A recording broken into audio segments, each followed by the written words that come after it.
iconic comedy show, the puppet satire Spitting Image was back, but this time he is being mercilessly, ruthlessly mocked. I'm Megan Sussex, and I'm a good person.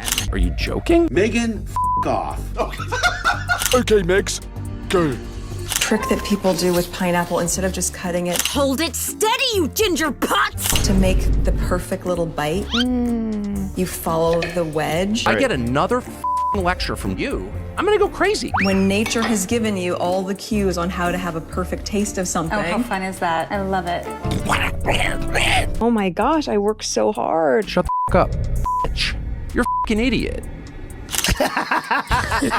What happens when someone who built her entire identity around privacy suddenly becomes the loudest punchline on television? When a woman who spent years telling the world to look away suddenly can't escape being stared at by felt, foam, and millions of laughing viewers? Because this wasn't just comedy. This was humiliation, wrapped in latex and aired for everyone to see. You talking to me? Megan, off. Don't talk to me like that, you bitch! I'm a fucking duchess!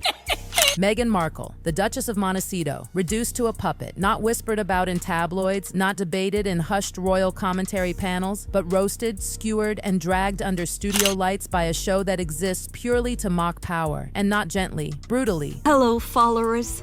You know little old me is a high-profile, high-success, global brand-creating, vulnerable, and humble business leader. You're a lying scumbag piece of shit.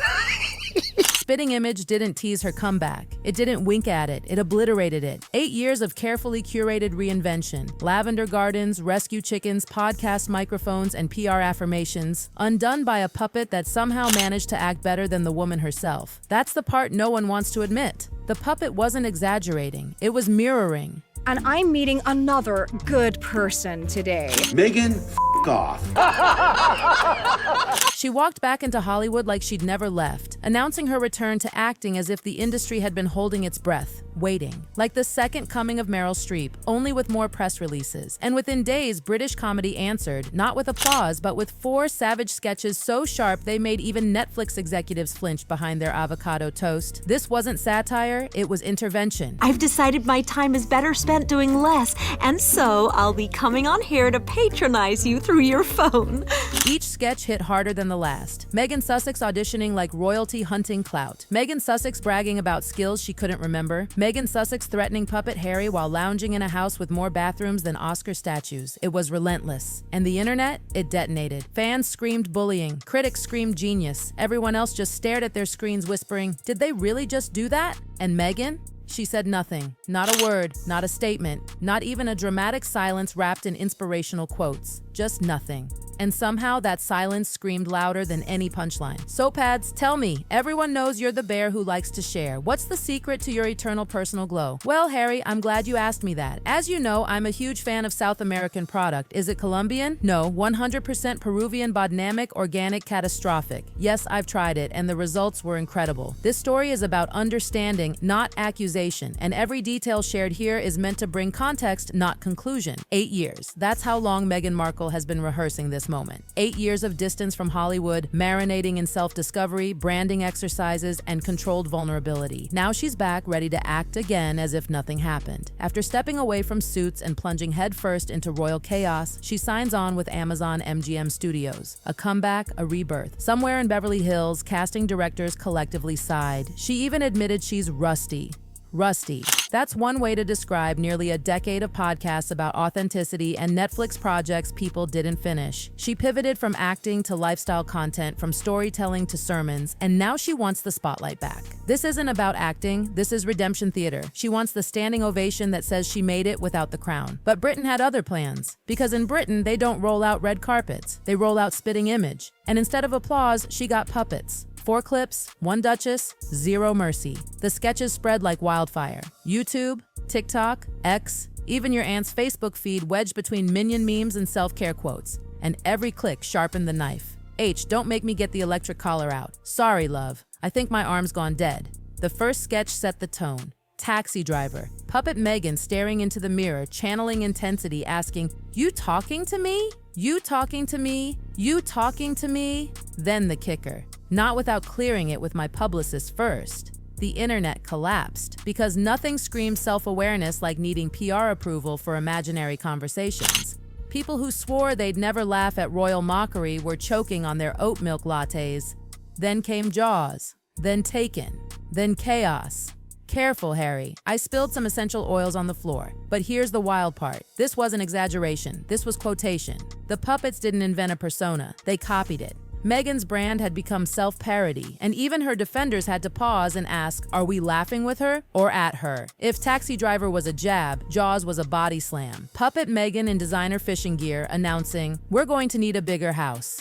The internet screamed, a bigger house. Because when you already live in a $14.65 million mansion with 16 bathrooms, relatability demands expansion. Then Taken. Puppet Meghan gripping the phone. I have a very particular set of skills. Pause. Skills I've acquired over a very long career. Another pause. Writing stuff on bananas. Carnage. That banana moment from 2019, once spun as compassion. Resurrected as meme history in HD. British satire doesn't let go. It twists. It pours tea. It smiles. And then came Harry. The audition scene.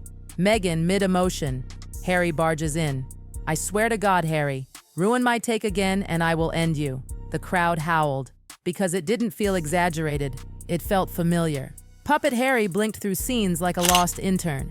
Puppet Meghan barked orders like a director who thinks she's still running the show. Their marriage became sketch comedy, and viewers couldn't decide whether to laugh or send condolences. Then critics piled on. Carol Migley didn't critique. She annihilated. I've had more fun with hemorrhoids. That's not a review. That's a burial. Her point was brutal. You can't parody Meghan and Harry anymore. They've already beaten satire to it. Jam launches, podcast flops, award show lectures, beyond parody. And that's the irony. The more Meghan tried to elevate herself, the more she became a character. Twitter erupted, half laughed, half screamed, misogyny, bullying, racism. Meanwhile, memes multiplied. Puppet Meghan edited into The Crown, an Oscar labeled Best Victim Performance. Even celebrities weighed in, and through it all, silence. No tweet, no statement, no quote about rising above. For someone who built a brand on speaking her truth, she vanished. Because suing a puppet show is PR suicide. Even her lawyers probably laughed. So she did the hardest thing of all, nothing. But silence echoes. Hollywood noticed, producers whispered, casting directors allegedly labeled her brand risk. Overexposure without results is unforgivable in that town. She wanted reinvention. Hollywood cast her as the diva who can't take a joke. And that's the deadliest role of all. In the end, this wasn't just a puppet show, it was a mirror. Foam and felt holding up years of narrative control and asking, this is what you wanted, right? Because satire doesn't chase you unless you're already the story. And right now, Meghan Markle isn't the comeback, she's the punchline. And that's the part that stings the most, because this didn't come from palace insiders or bitter tabloids or shadowy royal sources. It came from comedians, from puppets, from a show that exists to sniff out ego, inflate it, and pop it on national television. Spitting Image didn't invent a scandal. It simply pressed play on the version of Meghan the public already felt exhausted by. Because somewhere along the way, the story stopped being about escape, freedom, or even independence. It became about control, about curating every sentence, every tear, every pause. And when satire arrived, it ripped that control straight out of her hands. You can spin a headline, you can brief a source, you can ghost a journalist, but you cannot negotiate with parody. Parody doesn't ask permission. That's why the silence feels so heavy. Not dignified, not graceful, strategic, calculated, and painfully transparent. Everyone knows the outrage exists behind closed doors. Everyone knows there were emergency meetings, frantic calls, assistants told to monitor sentiment, and carefully worded drafts that never made it past the first paragraph. Because responding would mean admitting the joke landed, and once you do that, you lose. But silence has a cost too. When you don't respond, the story doesn't die. It mutates. People start filling in the gaps. They imagine the fury, the pacing, the rehearsed speeches delivered to empty rooms. And the internet, ruthless as ever, does what it does best. It keeps laughing. Hollywood, meanwhile, has a long memory and a short attention span. It watches quietly. It never comments publicly, but it always takes notes. And the note being passed around right now isn't flattering. It reads something like high maintenance, high risk, low return.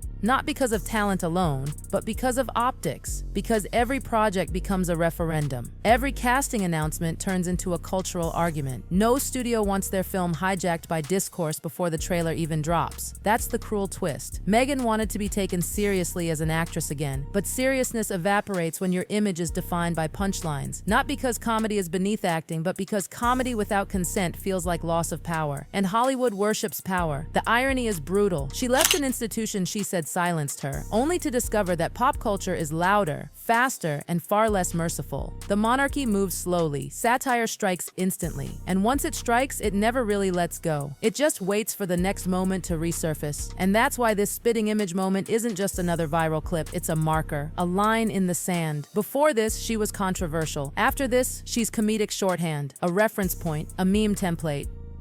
The thing people mention casually, like a punchline everyone already knows. You can feel the shift in the way people talk about her now. Less outrage, more eye rolls, less shock, more here we go again. That's the danger zone for any public figure. When the audience stops being emotionally invested and starts being amused. Because anger fades, amusement sticks. And let's be honest, this didn't come out of nowhere. It's been building. The endless reinventions, the declarations of purpose, the carefully staged vulnerability, the insistence on importance. At some point, the public starts to feel lectured, and when people feel lectured, they laugh the moment they're given permission to. Spitting image gave them that permission, and once the crowd laughs together, you can't unring that bell. The most uncomfortable truth is that none of the jokes worked unless there was already recognition. The banana callback, the bigger house line, the skills, the barking at Harry, these didn't shock people because they were absurd. They shocked people because they felt familiar. That's why they hit. That's why they spread. That's why even people who claim to hate bullying shared the clips anyway, because deep down they recognize the character. And characters don't get comebacks, they get reruns. So now Meghan is trapped in the very thing she tried to outrun. Narrative. Only this time she doesn't control it. The writers aren't on her payroll, the cameras aren't angled for sympathy, and the audience isn't listening for sincerity. They're waiting for the next joke. That's the nightmare scenario for someone whose power came from being taken seriously, from being heard, from being framed as important. When that frame cracks, everything inside it starts to look exaggerated, and that's why this moment lingers. Not because it's cruel, not because it's funny, but because it feels final in a strange, quiet way. Not an ending, but a locking in, a crystallization, the image that sticks when the noise fades. Meghan wanted a comeback story. What she got was a cautionary tale about overexposure, self-mythology, and the danger of believing your own press. Because fame doesn't collapse in flames anymore, it dissolves in laughter. And once the audience laughs, they stop listening. That's the real punchline.